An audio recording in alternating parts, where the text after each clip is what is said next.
or strings, get on the phone and see if there's verification from any other sources. And this is what the email says I got back from the grapevine. This is from a very credible source. I would bet the farm on this when the man says so. I have sanitized the email to protect my source. Email says as follows. I talked to a friend who is the company commander for a National Guard transportation unit here in Spokane.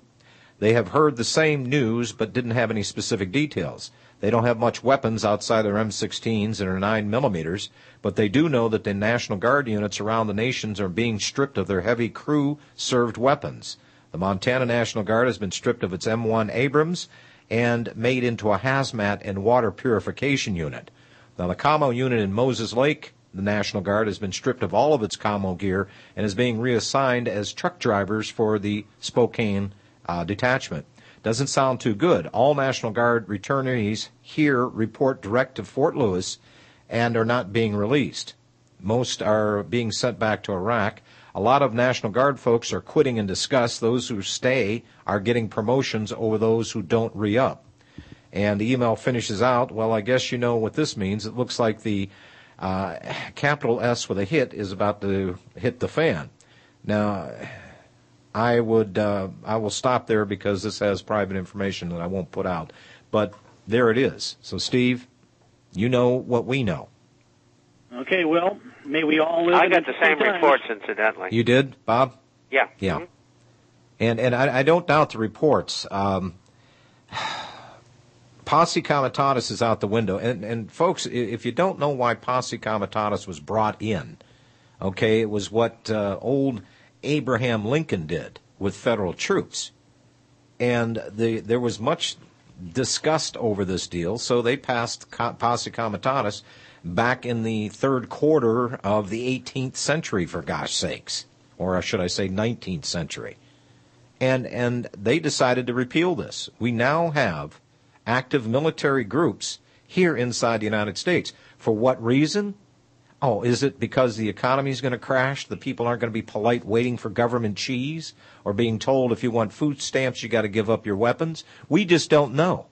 We do know that this is in direct violation of the Constitution. We do know that this is not looking real good. Now, guys, I don't know where you're at in the country, but you see any people running down the street with Mach 3 with their hair on fire, breaking windows, looting, robbing? I don't see it. But Steve, it's your guess as well. Yeah, I see a lot of military, equipment being moved around. Mm-hmm. I see a lot of Hummers and tanks and all kinds of stuff on railroad, tracks and all that. So, who knows? Who knows? Well, I'll tell you what. I don't like talking this way, but there is a reason why the founders put the Second Amendment right in behind the first one. You know, we've seen, we have free speech in this country, but at political rallies, they've actually set up free speech zones. I mean, we have seen the militarization of our police department, and they're just happy to get, any sort helicopters. I don't care what it is, any kind of stuff that the government can bribe with them. We've seen the militarization and the takeover of the police in this country. But let me just quietly remind these fine folks that when asked, 12 years ago at a little gathering out there in your neck of the woods, Robbie, would you shoot on American citizens if you were ordered to? That was the 29 Palms at a Marine base. That was part of the questionnaire. If you were ordered to fire on American citizens, would you?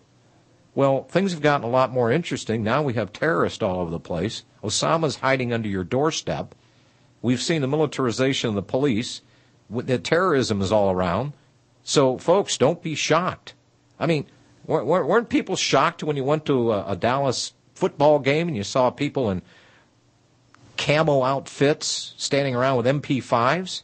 You know, don't you get a clue when you go to your airports and you see people standing around in camouflage BDUs, and they're standing there with German Shepherds and MP5s? These people are dead serious. But there's one thing that they better take into consideration. There's a crap load of gun owners in this country that aren't going to take to a military coup. I'm sorry. Just ain't going to happen. Thanks for your call, Steve.